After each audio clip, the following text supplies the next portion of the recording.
5 minutes avec Jésus au Saint-Sacrement, de la beauté des mains qui tremblent, au nom du Père et du Fils et du Saint-Esprit. Amen. Combien de fois avez-vous regardé vos mains posées sur vos genoux ou sur la nappe de la table, comme s'il s'agissait d'objets étrangers qui ne vous appartiennent plus tout à fait?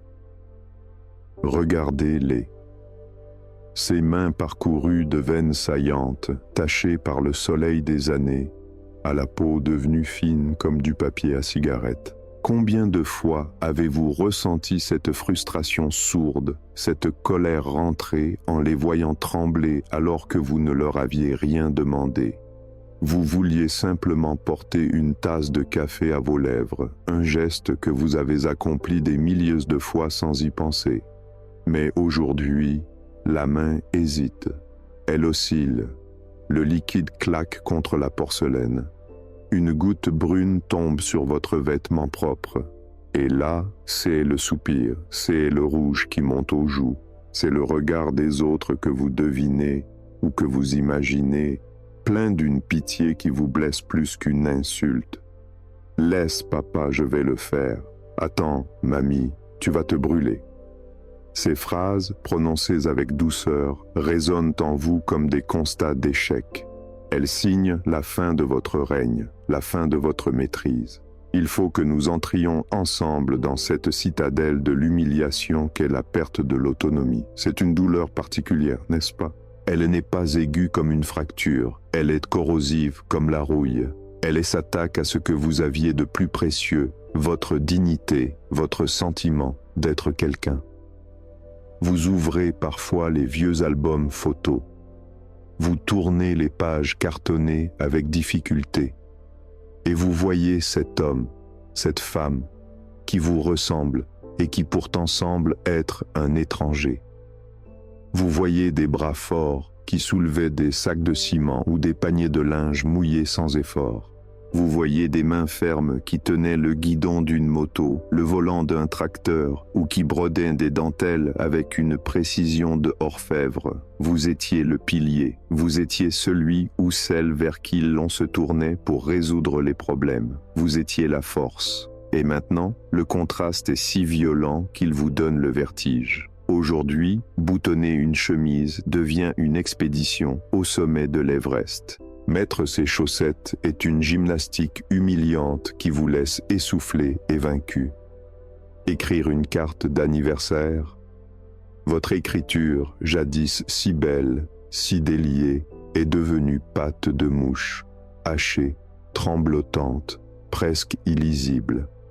Vous avez honte d'envoyer ces quelques lignes, car elles crient au monde entier votre faiblesse. Vous avez l'impression de redevenir un petit enfant, maladroit et dépendant, mais sans la grâce de l'enfance, sans l'avenir devant soi. C'est une régression qui vous tord les entrailles.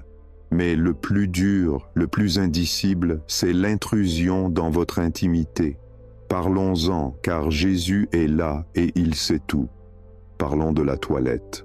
Ce moment qui fut toute votre vie un moment privé, un moment à vous, derrière une porte verrouillée.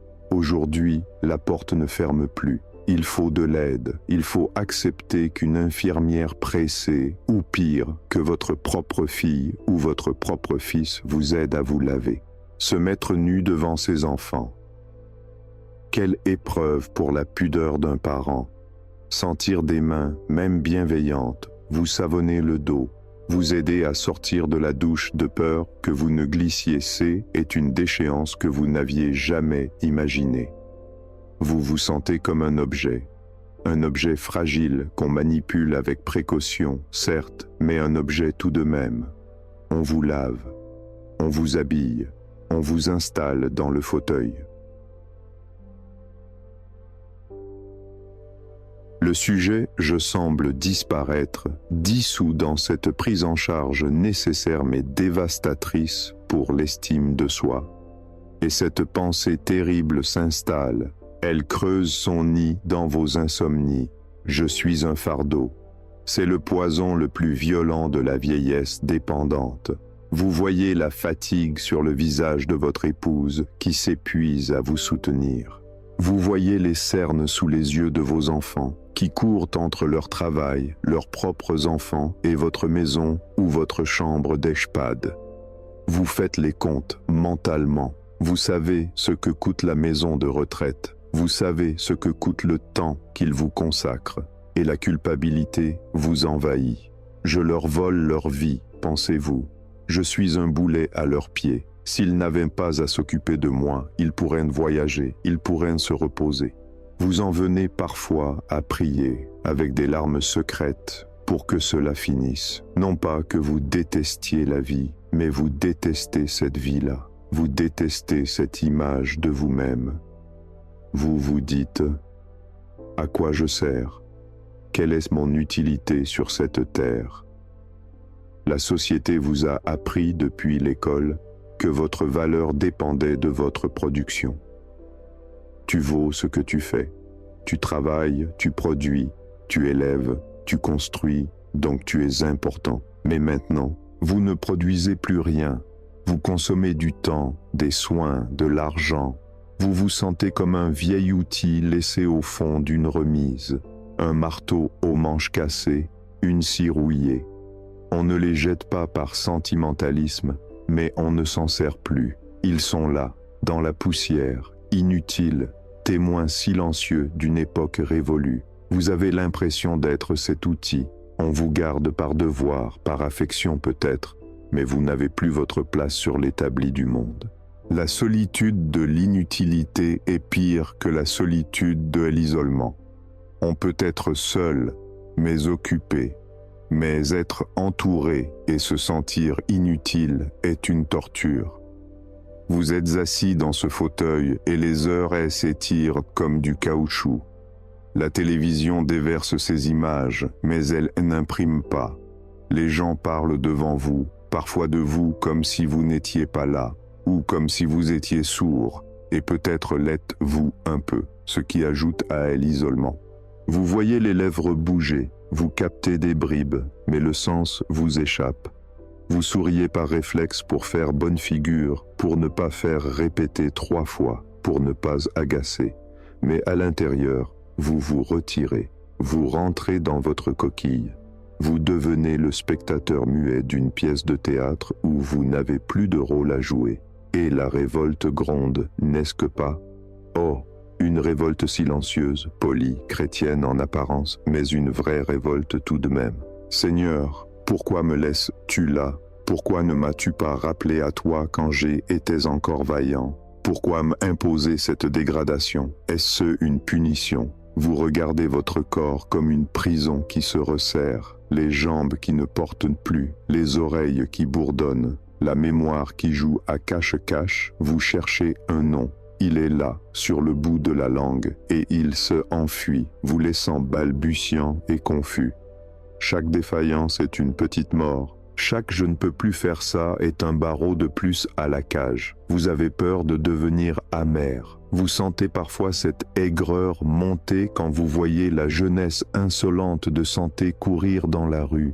Vous avez envie de crier « J'y ai été comme vous, ne me regardez pas comme un débris ». Mais vous ne criez pas. Vous baissez la tête. Vous cachez vos mains tremblantes sous le plaid. Vous vous excusez d'être là. Vous vous excusez de demander un verre d'eau. Vous vous excusez d'exister. Cette douleur de la déchéance, c'est la nuit de votre âme. C'est le sentiment d'être un naufragé sur un radeau qui part en morceaux, planche après planche, alors que l'océan de l'indifférence vous entoure. Vous vous demandez si Dieu vous aime encore, maintenant que vous êtes si laid, si faible, si dépendant. L'image que vous avez de vous-même est brisée. Le miroir vous renvoie le reflet d'un vieillard ou d'une vieille dame que vous ne voulez pas être. Cependant, ne détournez pas les yeux. Ne fuyez pas cette réalité rugueuse. Restez là, dans ce fauteuil, avec vos mains qui tremblent. Ne les cachez plus, car c'est précisément ici, au point de rupture de votre orgueil, au point exact de votre impuissance, que le mystère veut se révéler. C'est ici que Dieu vous attend, non pas le Dieu des forts, des puissants, des vainqueurs, mais le Dieu des faibles. Levez la tête. Cessez de regarder vos mains tremblantes pour un instant et regardez devant vous. Regardez le ostensoir. Il est là, Jésus, le roi de l'univers. Mais comment se présente-t-il à vous? Regardez bien l'hostie blanche. Est-ce ce qu'elle parle? Non, elle est silencieuse, comme vous quand les mots vous manquent. Est-ce ce qu'elle bouge? Non, elle est immobile, dépendante du prêtre qui la porte, comme vous êtes dépendant de ceux qui vous aident. Est-ce qu'elle a l'air puissante? Non, elle est la chose la plus fragile du monde. Un souffle pourrait l'emporter. Elle peut être brisée, émiettée. Jésus, dans l'Eucharistie, a choisi l'impuissance totale. Il s'est fait chose entre nos mains. Il s'est livré à notre merci. Il ne peut pas se défendre. Il ne peut pas s'imposer. Il est là, offert, exposé, vulnérable. Il ressemble à vous. Oui, vous avez bien entendu. Dans votre faiblesse, dans votre corps usé, dans votre dépendance, vous n'avez jamais autant ressemblé à Jésus hostie qu'aujourd'hui. Quand vous étiez fort et actif, vous ressembliez peut-être à Jésus le charpentier ou à Jésus le prédicateur. Mais aujourd'hui, avec vos mains qui tremblent et votre silence forcé, vous êtes l'image vivante de Jésus et l'agneau immolé, de Jésus prisonnier d'amour dans le tabernacle. Votre déchéance apparente cache une conformité secrète avec le Christ. Mais pour voir cela, pour passer de l'humiliation à la contemplation, il nous faut changer de lunettes. Il nous faut comprendre que la valeur d'une vie ne se mesure pas à l'aune de l'efficacité, mais à l'aune de l'être. Il y a une beauté cachée dans vos mains qui tremble, une beauté que le monde ne voit pas, parce qu'il court trop vite, mais que Dieu contemple avec ravissement. Voulez-vous découvrir cette beauté? Voulez-vous savoir pourquoi vous êtes encore là et pourquoi votre mission, loin d'être finie, est peut-être plus cruciale aujourd'hui que jamais? Pour comprendre cela, nous devons aller à la rencontre de deux vieillards magnifiques, deux inutiles selon le monde, qui ont pourtant sauvé l'espérance d'Israël. Entrons dans le temple de Jérusalem. Imaginez le temple de Jérusalem, immense, bruyant, grouillant de vie. C'est le centre du monde pour le peuple juif. Il y a là les prêtres affairés qui égorgent les animaux pour les sacrifices, les marchands qui crient pour vendre leurs colombes, les pèlerins qui se pressent, les familles qui viennent accomplir les rites de purification. Tout n'est que mouvement, bruit, transaction, ferveur active.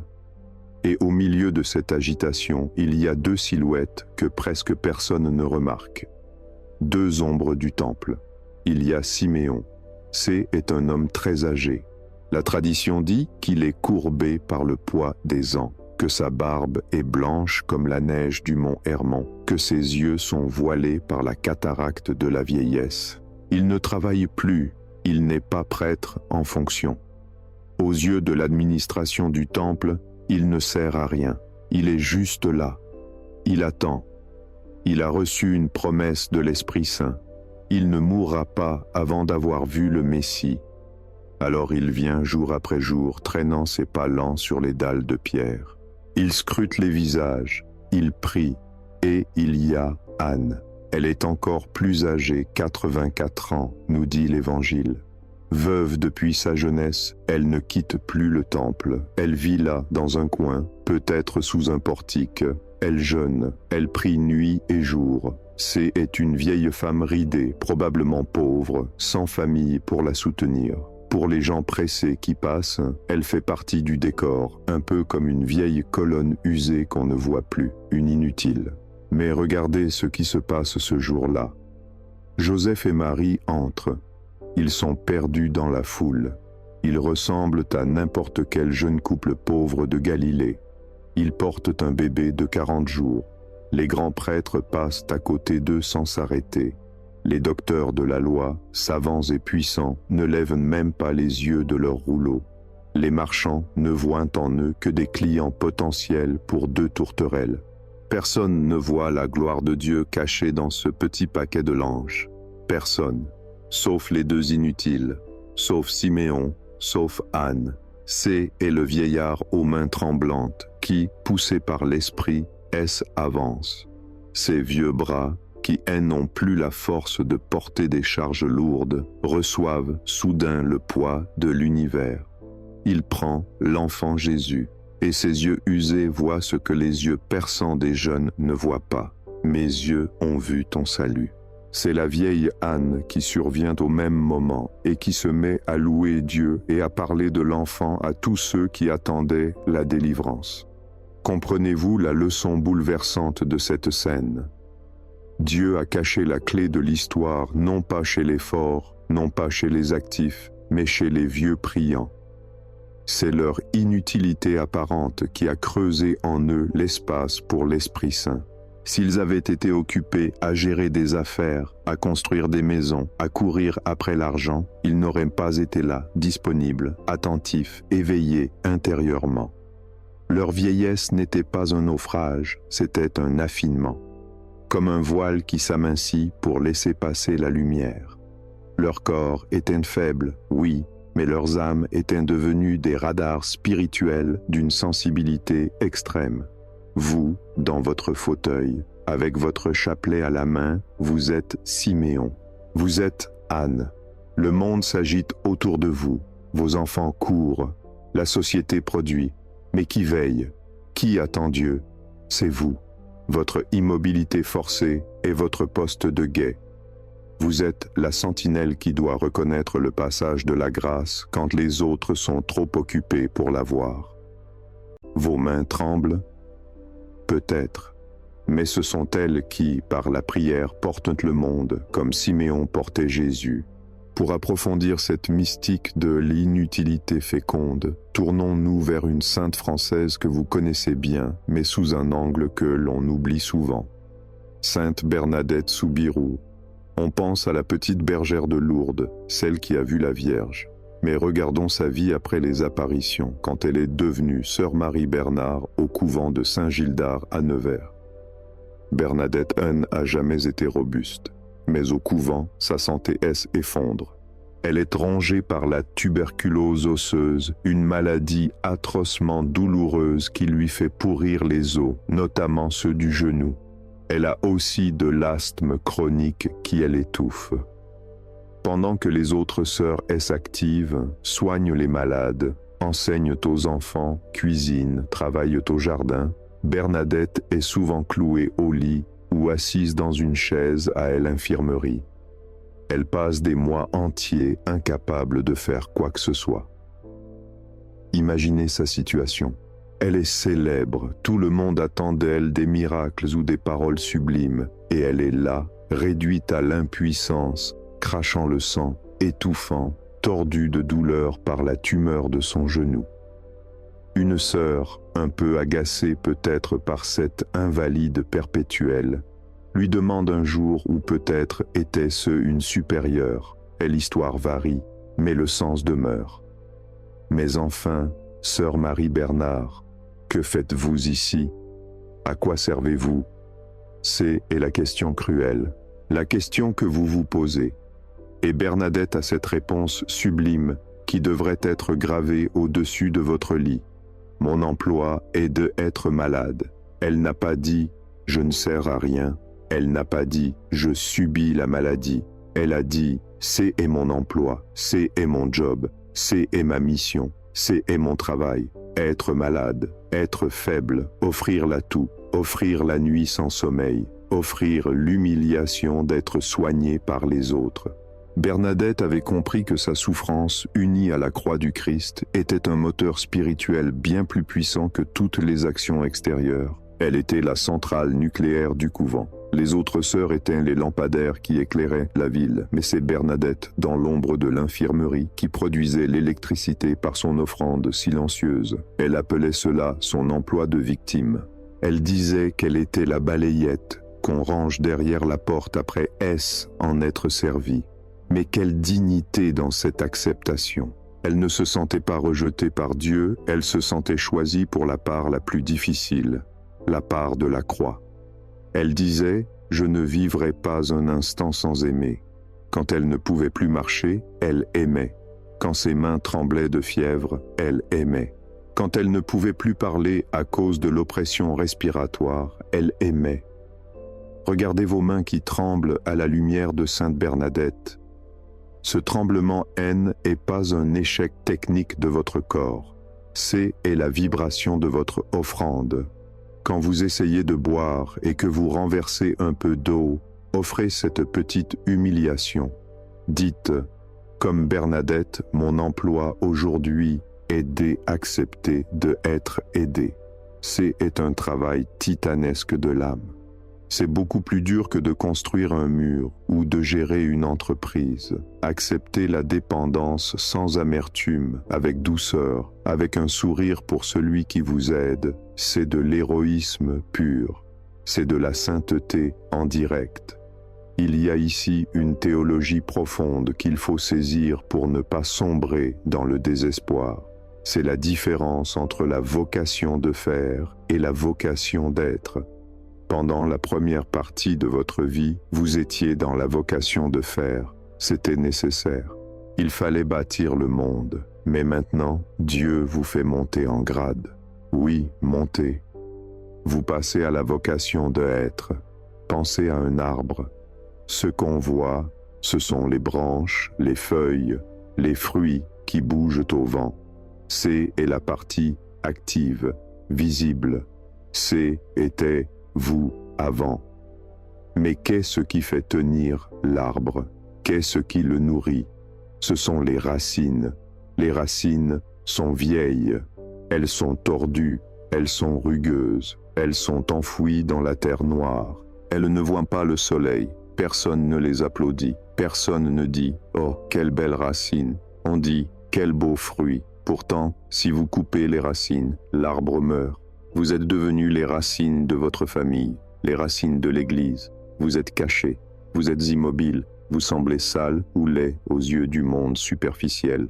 Mais c'est vous qui puisez l'eau de la grâce dans les profondeurs de la prière et de la souffrance offerte, pour la faire remonter vers les branches jeunes et actives, vos enfants, vos petits-enfants, qui, eux, ne prennent pas le temps de prier. Votre immobilité nourrit leur action. Votre silence nourrit leurs paroles. Votre inutilité apparente est la condition de leur fécondité. Si vous comprenez cela, votre regard sur vous-même va changer radicalement. Vous n'êtes plus un poids mort. Vous êtes une encre. L'encre est lourde, oui. Elle est au fond de l'eau, invisible. Mais c'est elle qui empêche le bateau de dériver et de se fracasser sur les rochers lors de la tempête. Votre poids, ce poids de l'âge que vous sentez si lourdement, c'est le lest qui stabilise votre famille. Et revenons à l'Eucharistie. Jésus dans le tabernacle est la racine du monde. Il est caché, il est immobile, il semble ne rien faire, mais il irradie la vie. En acceptant votre état, vous devenez une hostie vivante. Chaque fois que vous acceptez que on vous pousse dans votre fauteuil roulant, vous vivez la procession du Saint-Sacrement. Chaque fois que vous acceptez que on vous nourrisse à la cuillère, vous vivez l'humilité de Bethléem. C'est est grand, c'est est immense, c'est est vertigineux de dignité.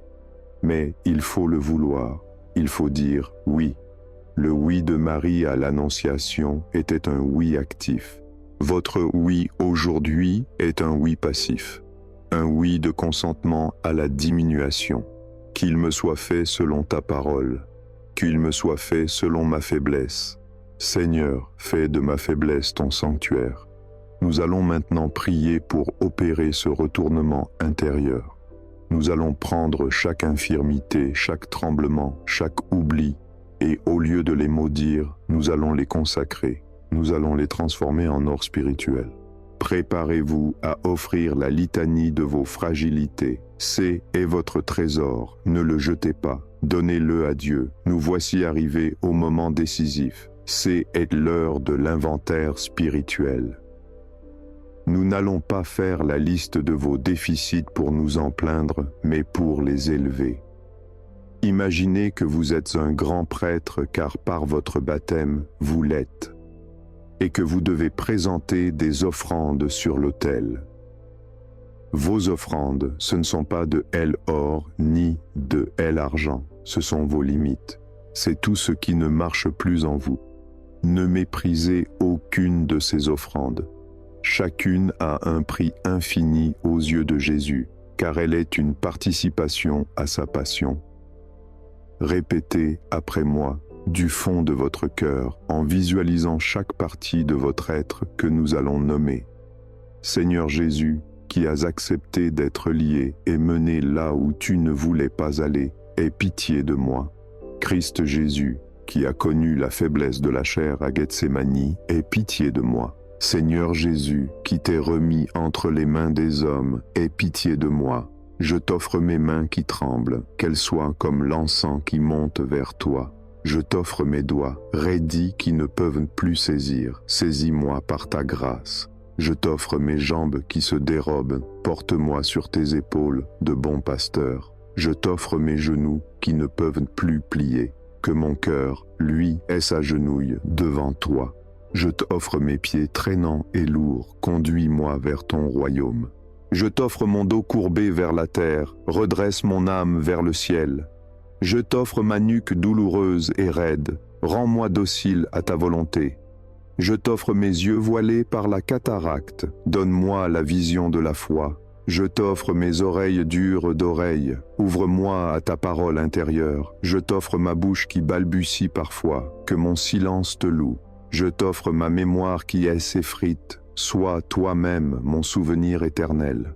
Je te offre mon intelligence qui ralentit, sois ma sagesse. Je te offre ma fatigue chronique, qu'elle soit mon repos en toi. Je te offre mes insomnies et mes réveils nocturnes, qu'ils soient ma veille d'amour. Je t'offre ma difficulté à manger et à avaler, nourris-moi de ton pain de vie. Je t'offre ma dépendance pour ma toilette, lave-moi de tout péché. Je t'offre ma honte d'être nu et aidé, revêt-moi de ta gloire. Je t'offre ma dépendance pour m'habiller, revêt-moi de ta justice. Je te offre ma dépendance pour me déplacer, sois mon chemin. Je te offre l'humiliation de ne plus contrôler mes fonctions naturelles, purifie mon humilité. Je te offre la douleur de ne plus être utile à la société, utilise-moi pour le salut des âmes. Je te offre la tristesse de ne plus pouvoir travailler, que ma prière soit mon labeur. Je te offre la nostalgie de ma force passée, donne-moi la force de l'esprit. Je te offre la peur de perdre la tête, garde mon âme dans ta main. Je t'offre la peur de la sénilité et de la démence, cache-moi dans le secret de ta face. Je te offre la peur de l'hôpital et de la maison de retraite, fais de tout lieu ton sanctuaire. Je t'offre le sentiment d'être un fardeau pour mes enfants, sois leur récompense.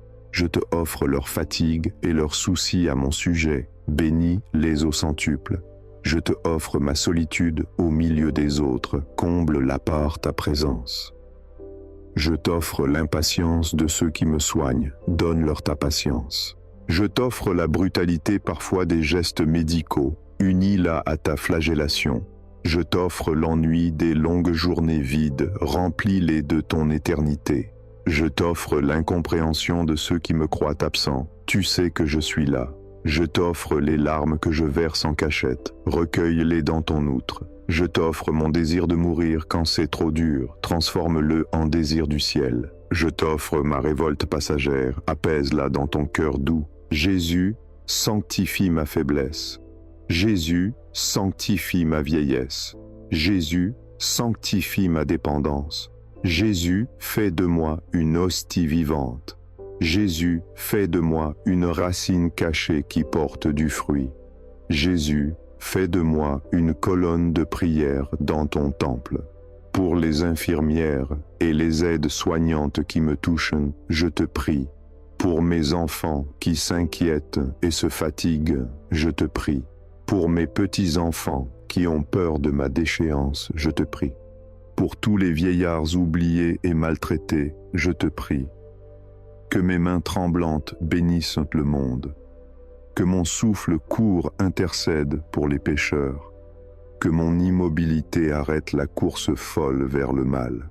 Que ma faiblesse confonde l'effort de ce monde. Que ma petitesse attire ta grandeur.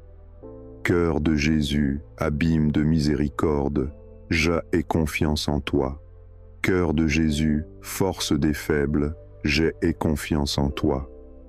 Cœur de Jésus, soutien de la vieillesse, j'ai confiance en toi. Quand je ne pourrai plus prier avec des mots, écoute mon cœur. Quand je ne pourrai plus faire le signe de croix, signe-moi de ton esprit. Quand je ne reconnaîtrai plus mes proches, reconnais-moi comme ton enfant.